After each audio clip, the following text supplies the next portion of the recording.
back. We are talking today about values. We're going to go over the newsletter that just went out this week, as usual, and take a deep dive into that.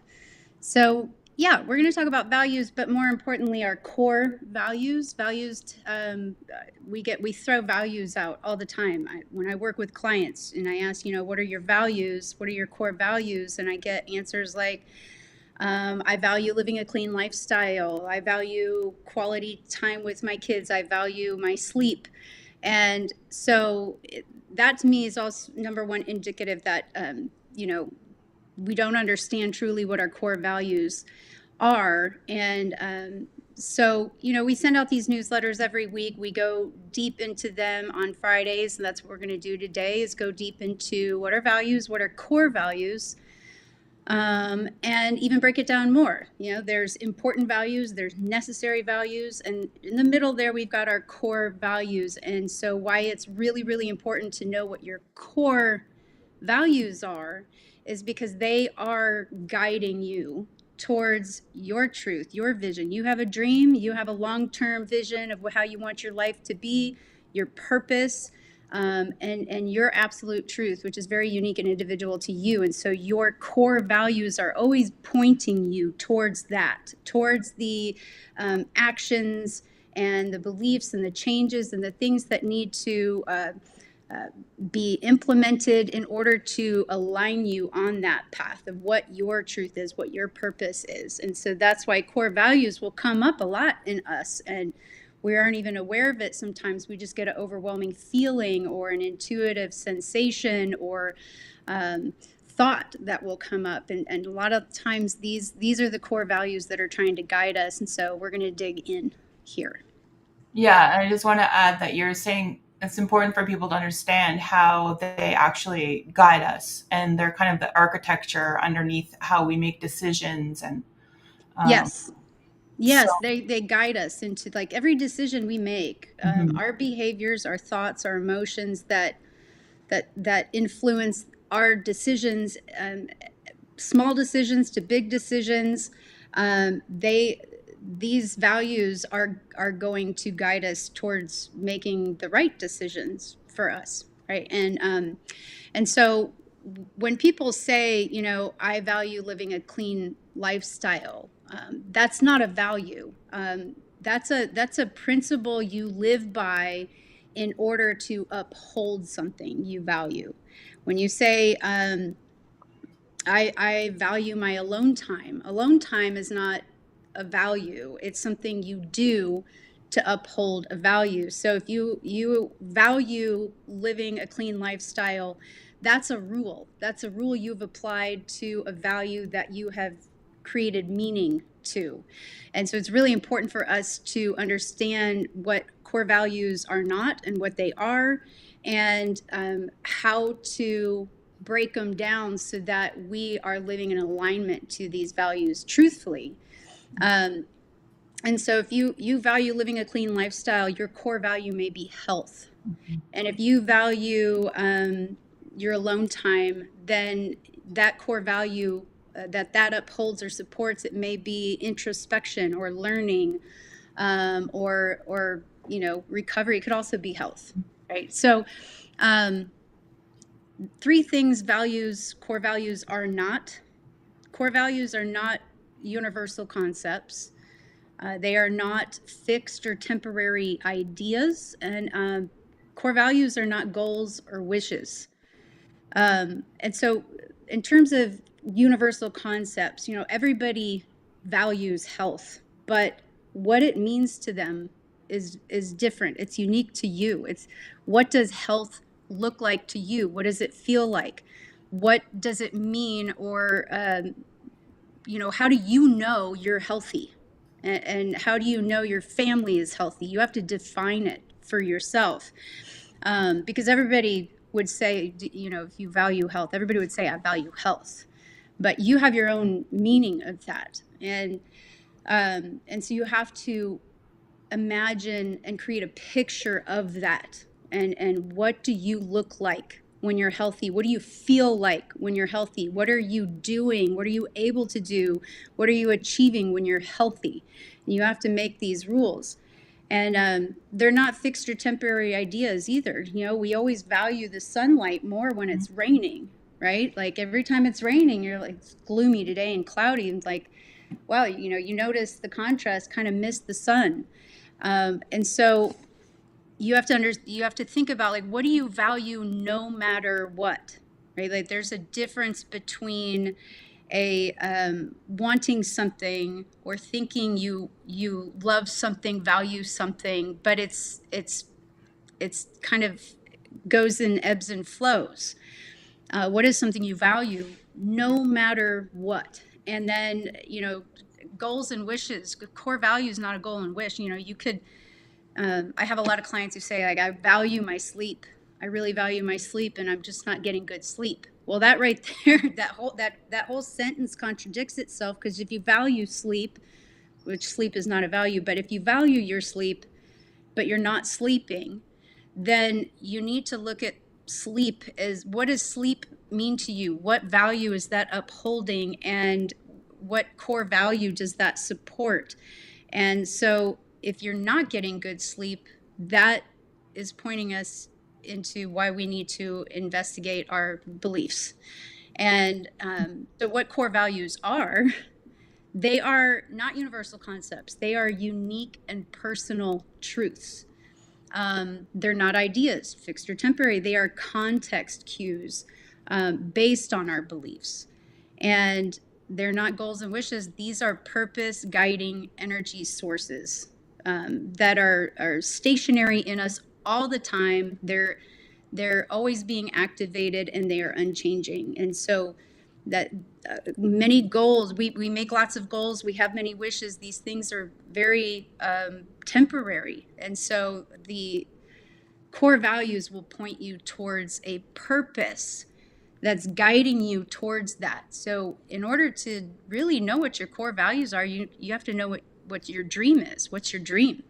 And so we can only understand what our core values by doing four things. And the first thing is the most important. We have to investigate our beliefs about the values. We were just talking about this earlier, is the respect. You know, if you value respect, there's a conscious meaning to that, and there's an unconscious meaning to that. And so if you're feeling, if you value respect, but you are feeling very often that you are not getting respect, or that you're experiencing disrespect from others, we got to dig into the unconscious beliefs behind that and look at the different types of rules that you apply to respect that don't that contradict each other. So I value respect, and that means, what does respect mean? Right? Like, respect means someone who talks kindly. They pause, they listen to you, they ask clarifying questions. Respect means not raising your voice at somebody, or not, you know, those would be some of the ways I define respect. But somebody else may define it as, you know, respect is honoring another person's boundaries, or not arguing or being combative, choosing when to pick your battles, and you know, like, even when you disagree with somebody. And so unconsciously, that person may believe that respect means that any kind of question or productive or constructive feedback is a form of disrespect. And so someone giving a person feedback, that person may believe they're being disrespected. And so again, we got to look at our unconscious beliefs. And I wanted to just quickly add too, Sarah, that, you know, the newsletter touches on that it also could be kind of like a defense mechanism that people Yes. kind of attaching themselves to versus a core belief. Like, you know, if it's a respect thing, then maybe there's something deep down inside where that person doesn't feel safe unless they know or they feel that they are being respected, right? Mm-hmm. Yes. Yeah. And, you know, like in the newsletter where it says, you know, your insistence on independence, say you value independence, was that born when your connection became synonymous with loss? Mhm. So now you just value independence because you don't want to experience that loss again. You don't want to experience abandonment. So we just put on this armor and say we're independent, and then we value our independence, which becomes a fixed belief that then builds our understanding of ourselves and the world, and it assures us of our own premeditated conclusions that often we would mistake for intuition, and which we never question. Right. And then that's where the guidance system can go array. Like it can go, you can start to have problems with that because you're going by the mechanism rather than the core belief, the core value of it. Yes, and it's if we don't intentionally and carefully scrutinize our own beliefs, um, it's always going to be guiding us in the wrong direction, and we'll find ourselves spinning our wheels, experiencing cycles of the same types of chaos or challenges or problems or relationship issues. And so you must carefully and very intentionally scrutinize your own beliefs so that you can change the cognitive metabolism of context that is directing you the wrong way. So often that context is the stuff that we've gathered and collected, and that has created that cognitive metabolism that is always finding these context clues to reassure us, that our, predetermined conclusions are right. And again, we mistake that for intuition. Mhm. But if you're not getting the results that you want, and you're consistently facing challenges or depression or anxiety or uh, you know uh, road bumps in your relationships or your path to success, or starting a business, or navigating your relationship, health issues, things like that, or you're not getting good sleep, right? Like if you're constantly battling these challenges that keep showing up, then you may be mistaking these beliefs for intuition. Yeah, that makes sense. I think it is very challenging, though, to kind of really truly understand it as a belief or it is a value. Like it's not something that you just kind of learn overnight. Like you said, it's a real process of digging deep into yourself and seeing those patterns that are happening and coming up in your life. Hmm. And you have Yeah. to be able to kind of sit back and really kind of sit in that uncomfortableness to realize really what the value is that that you are walking on. No one else is doing that, you're doing that.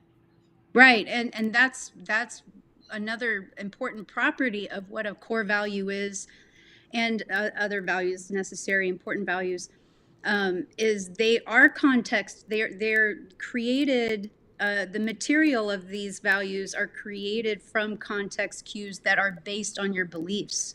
That is true. That is fact. And that's why it is really important. Number one step is to look at these beliefs. Look at the beliefs um, that are the material that constructed these values. Because once you start to investigate those and look at the antagonistic properties of the unconscious and the conscious meaning or definitions of values, will you see like, oh, that's there it is. That's it. That's why, because unconsciously I'm looking around for for context clues of Mhm. someone not giving me respect, which means, I always say if you walk around with full body armor and a sword, everything's going to look like a weapon.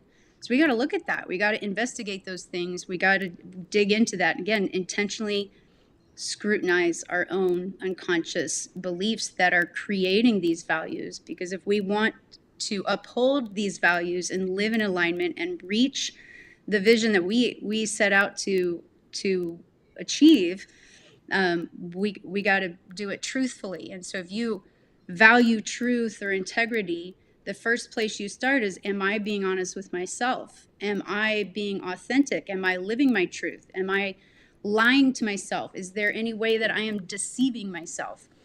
And so that's the first one, is investigate your beliefs and compare and contrast the unconscious and the conscious meanings of those. And that's the most important thing. Everybody can say I value health, but if you're not healthy, and you're facing repeated, you're like in the spin cycle of like getting healthy and then not healthy, and then you get motivated, you get healthy again, and then start to fall off again, get unhealthy.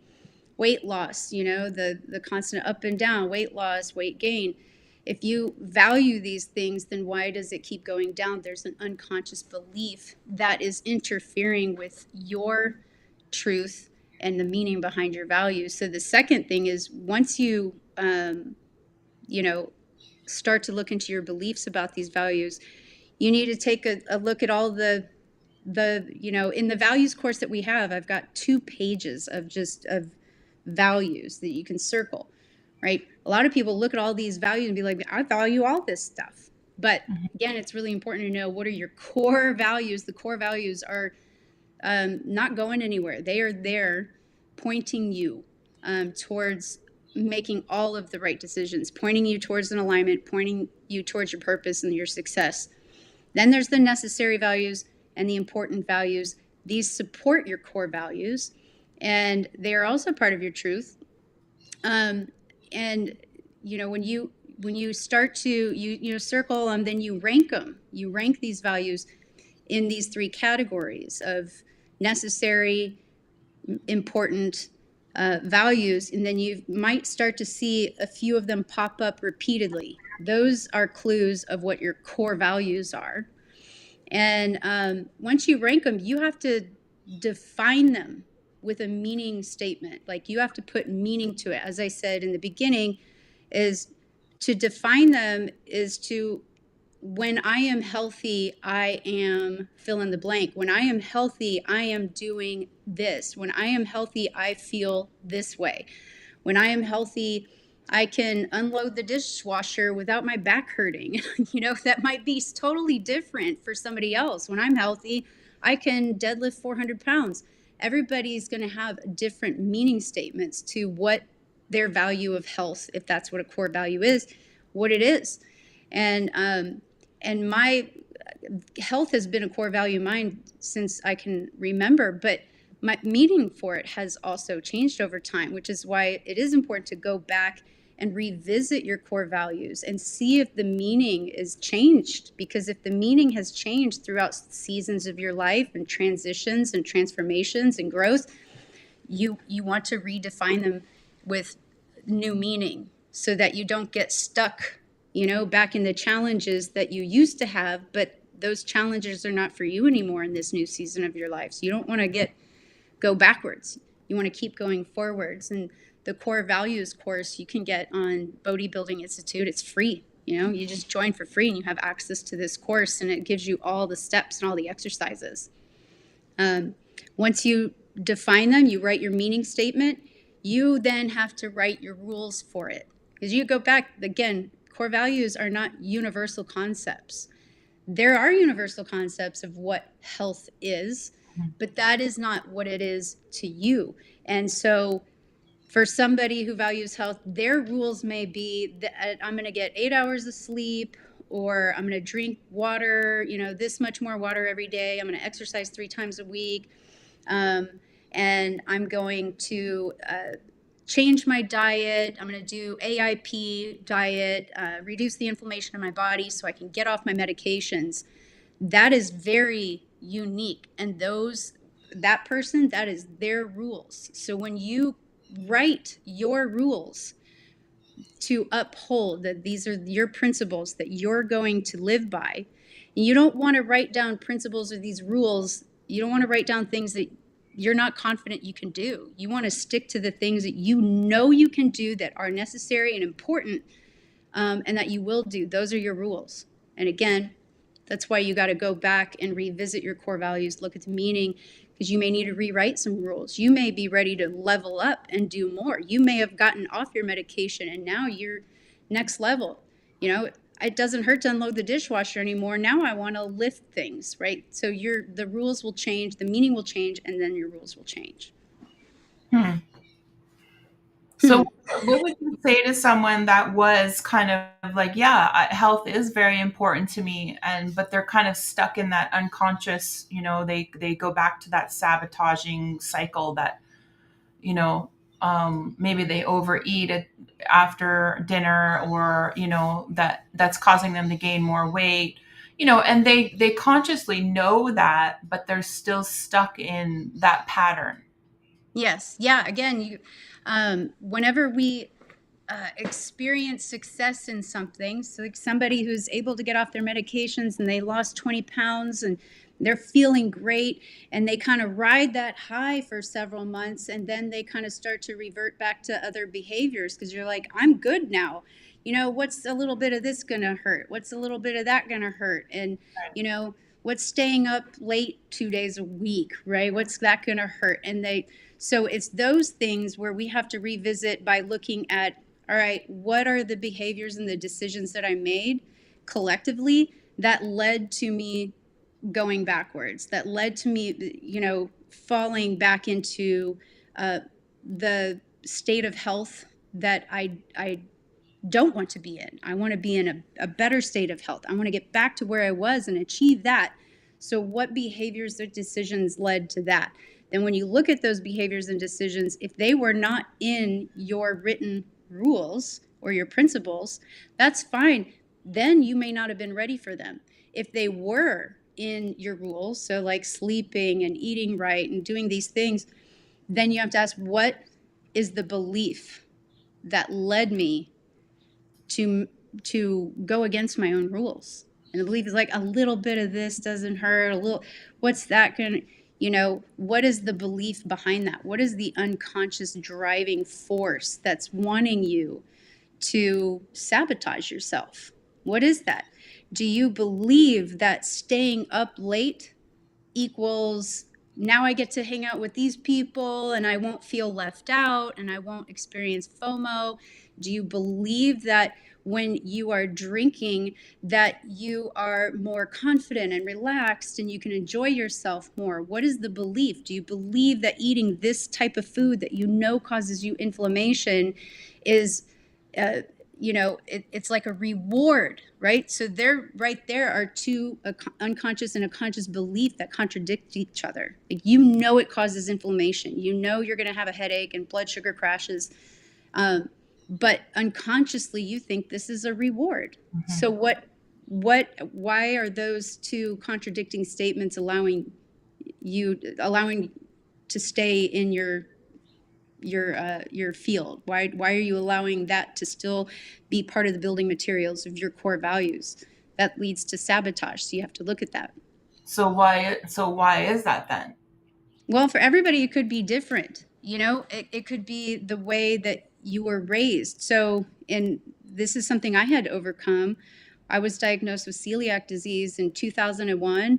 And this is after 14 plus years of being chronically ill throughout my childhood, but no one knew about stuff. No, doctors didn't just automatically look into autoimmune disease. They're just like, well, her immune system sucks, so here's the medication. And so I went to doctors a lot. I was in the hospital a lot. I was in ICU all the time. I was, with my mom going to the pharmacy a lot.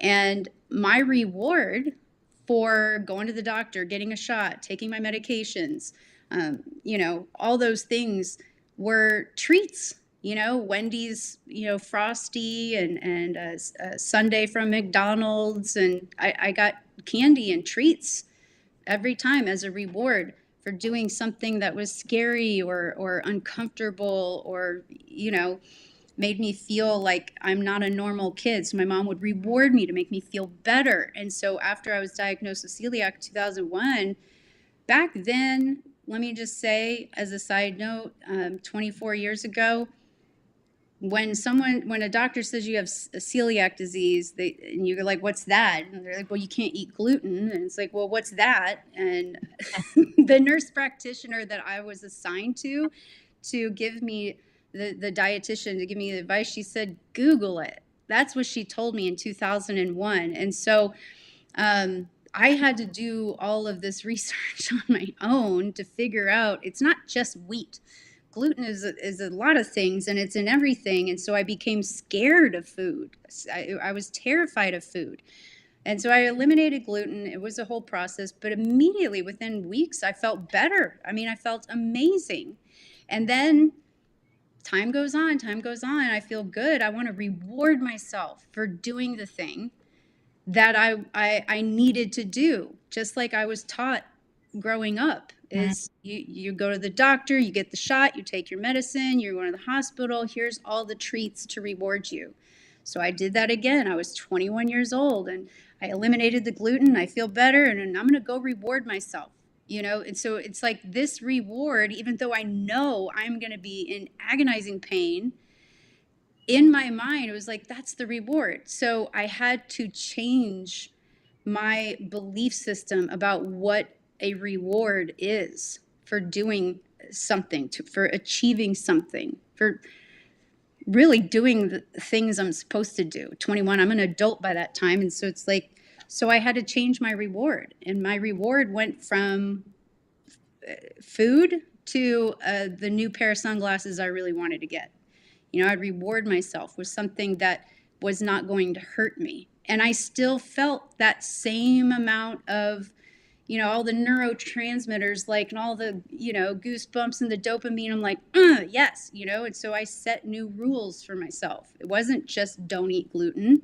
It was, okay, and if I can continue this, my reward for upholding this value is, right? So sometimes when you notice that your behaviors that are sabotaging you and that are interfering with your ability to uphold your values, you have to create rewards for doing that. And inside of us all is a little child that still needs tending to. It doesn't mean you'll be doing that forever, but we have to reward that inner child. And if that child was rewarded in unhealthy ways, we have to establish new ways to reward that inner child. Yeah, so again, it goes back to kind of our developmental stages of life where, it could start very young for some people, because I know that that's how it started for me. I felt very comfortable when I had, a bowl of popcorn sitting in front of the TV. Like that was my safe place, right? Mm-hmm. So I think that's important that, you can say all these things about values and beliefs, but when it's unconsciously being driven, you need to actually look at that. And I Yeah. think that's a big part that people miss, and it's why it would be really important if you're kind of like, you're hearing this, but it's not resonating with you, why the course would be really important to do. It's a short course. The workbook is great, and it walks you through exercises to actually break down this kind of unconscious beliefs that are, like you said, sabotaging you. Right. Yeah. And you don't have to watch the video. It's a short video, but there are some really good nuggets in there. Hmm. Because if you can go into, just sign up, you have the course for free. You can download the workbook and just do it on your own. That's how I designed the workbook. Is everybody learns differently. And so some people like me just like to, I just want the homework and I want to do that. And I want my alone time to have introspection and work through that. Some people like the visuals, some people like the metaphors and the analogies and the video and the auditory cues for things. So we have both, but in the video, there are some things in there that are not in the workbook that I do feel are important. I do set out some examples of things that are very relative to present day. And so, right now, something I see going on a lot is the righteous mind, right? We are so driven to righteousness that we have this like artificial sugar high and rush of this like zero sum game of playing this righteousness with subjective prizes of I'm a good person. See, I'm a good person. And we don't know like exactly what we're truly on the side of. We're saying things because we want to be on the side that seems righteous, that seems good. And I see a lot of people saying and doing some really horrific things, and like in the video where I talk about that there are there are people that are so against violence that they're willing to incite violence to prove their point that they're against violence. Mm. And there's many examples of that going out in the world today, and that is an example of people who are trying to authentically and truly express their value in a virtuous way. It's in there. You can see the truth. You can see their core values, but they're doing it the wrong way, which means that they've been misled, or they're misguiding themselves. They're lying to themselves. They haven't dug deep into their own belief systems. And I think it's a very prevalent issue going on today. And I feel like if, like, just politically speaking, if everybody on both sides of, here in America at least, of the, political spectrum, dug into their beliefs and did this course, for example, it would be really hard to come out of it. And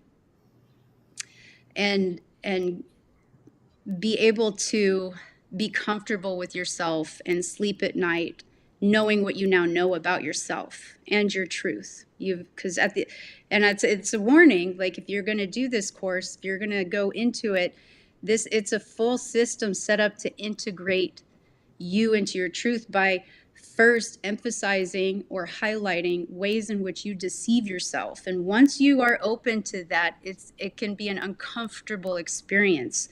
But the best thing and the greatest thing about that is, even though it's uncomfortable, on the other side of that, you feel more whole, you feel more truthful, and you can make grand changes in your life that feel more fulfilling and meaningful when you open yourself to seeing the ways in which you deceive yourself. And so it antagonizes you to be more in your truth, Yeah. and brings you more an awareness of that. So if you're not ready for that, that course is not for you. Yeah, and it's tough. It's tough. And I mean, I wanted to just bring up too that we have office hours in bodybuilding, and that's a lot of what we discuss in office hours actually is encompassing that. Like, it's like you have to be able to look at yourself, the shadow side of yourself, and understand that once you start to integrate that part of yourself, you will feel so much more whole. You won't feel so fragmented. You won't feel so fragile by what's going on in the world, the chaos around you. You'll feel so much more grounded. And I just wanted to say that our office hours, this is the stuff that we talk about. Like, people bring this stuff up all the time. And it might be they have a conscious question, right? But then Alex and Sarah start asking their questions, and they uncover, it's like pulling back and pulling back. And then the person realizes that the question they were asking wasn't really the question that they needed answered. Yeah. Yeah. I love office hours for that reason.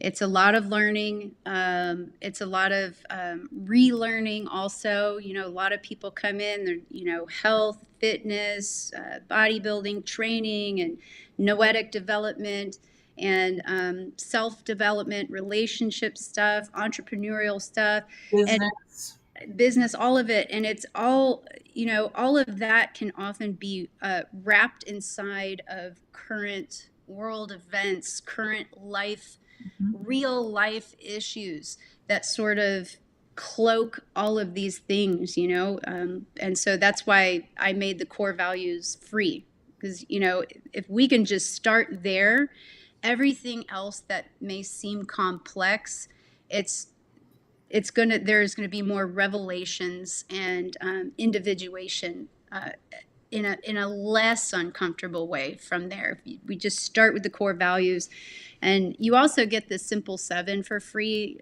when you join bodybuilding. Even if it's the free membership, you get the Simple Seven, which is the outline of all the 7 principles of being healthy. And it's a big packet, I think 50 pages long of just all the things with resources, videos and articles and things that kind of guide you towards, where should I, if I buy my meat online, where do I buy it, and what kind of water filter should I have, and breathing exercises. It's a really great, it's a starter. So like the Simple Seven and the core values, if everybody got that, those are free. That right there, like But it's that's also amazing. the great thing about the community. Like you can go on to bodybuilding and just put in a question, post a question. Hey guys, I'm looking for a new zero drop shoe, zero Yeah. drop, and you will get like many people will give you lots of stuff, so you can look it up yourself. Like it could be Yeah. anything simple, And promo codes and things like that to get right. discounts. And yeah, Yeah. yeah, What are you guys doing? What are you guys doing in the gym these days? Like Alex used to do lots of that stuff. yeah, Hmm. yeah. Yeah, so again, it's why I give there is a free membership, and there is the free Simple Seven packet, and for people who are really starting out, or if you have clients and you want to give them something to like get them started, Simple Seven, use it. Like yeah, give it to your clients, and then it's not a promotional thing. It's not trying to sell any. It's just literally these are the things that when we work one-on-one with clients, we don't want them paying us a bunch of money to tell them how much water to drink, or like how to create bedtime rituals so they sleep better. Like we want to here's all of that for free. Start working on that, and then we will get into the nitty gritty of stuff, which is like what office hours are every Monday. um, yeah, for sure. And then we'll be doing our high noon every Friday at Yep. 12 o'clock. So, we really want people to come out and help this to make this more of an interactive venue as well. Yeah.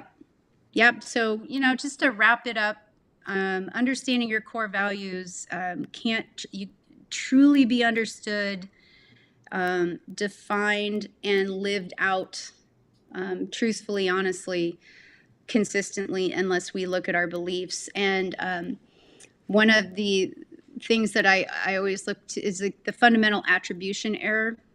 It's a great way to understand, you know, I'll just show you the image. This right here is a demonstration of you may have two antagonizing beliefs, one unconscious and one conscious, about something you value. And I'm a big Chiefs fan, so I decided to use Chiefs images. What does it say?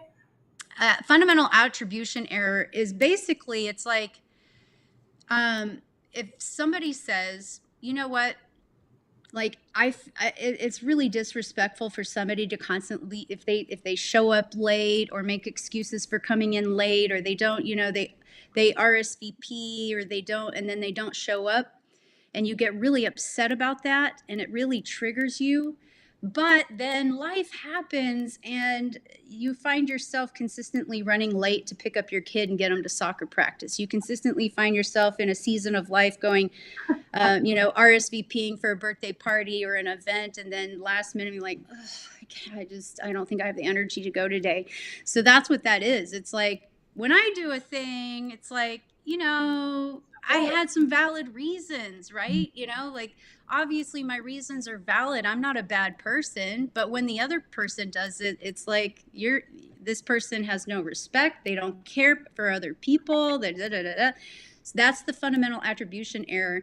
And if we look for that in our lives, of how in ways in which we maybe are enacting or embodying that, then those are clues to ways, because if you feel that, if one of the rules is like for respect to be, someone is respectful when they show up on time, when they arrive at an event, if they RSVP, and these are just, again, these are rules for being respectful of you and other people.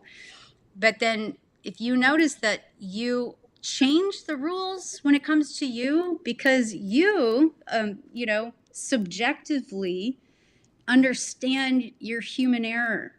But if you can't apply that human error to others, then you have to rewrite these rules. You have to go back into what your beliefs are. Because if it's okay for you to do something but not another person without judgment, then you've got a split in your consciousness there that are saying two different things. It's like the like a current event here in America, in the U.S. right now. Everybody remembers January 6th, the J6ers, right? What happened on January 6th? It was bananas. It was absolutely bananas. And I'll say that up front, like what happened, there were, I hate to sound like Trump when I say this, but there were a lot of good people involved in that, but there were a lot of not great and good intentioned people. And they called it the Great Insurrection. And the opposing party, the Democratic Party, wanted to call for the prosecution and sentences, and they wanted to, criminalize Donald Trump for inciting this insurrection, inciting this violence, and this, horrific dark day on our nation's history. Those are the people who are calling for that. Well, then you fast forward 4.5 years, and that same side that wanted to prosecute and criminalize and call it violent insurrection, they're lighting Teslas on fire. And you got the governor of Illinois who's saying we need to rise up, we need to protest, we need to get violent, we have no more excuses for these people. So there's lots of violence coming from the team of no violence. And so that's something that is it's relevant and it's current, that shows you as an example of like how this tribal mentality can get you warped into doing things that are not aligned with your values, right? These are behaviors, these are decisions that you're making, these are actions and words that you can't take back.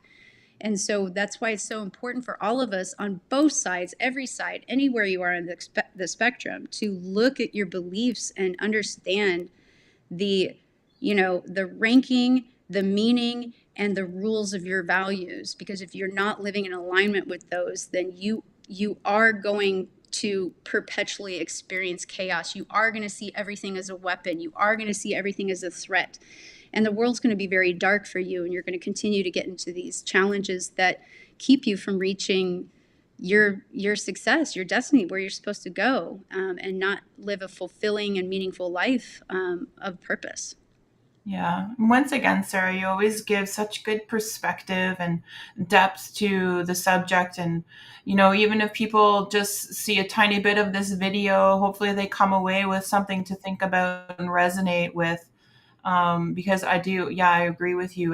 This is very valuable to have in life right in this moment.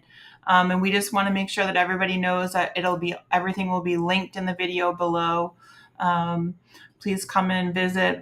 Please subscribe to all of our socials and come on out anytime, any Friday, and we'll be here. Yep. And we'll see you next Friday.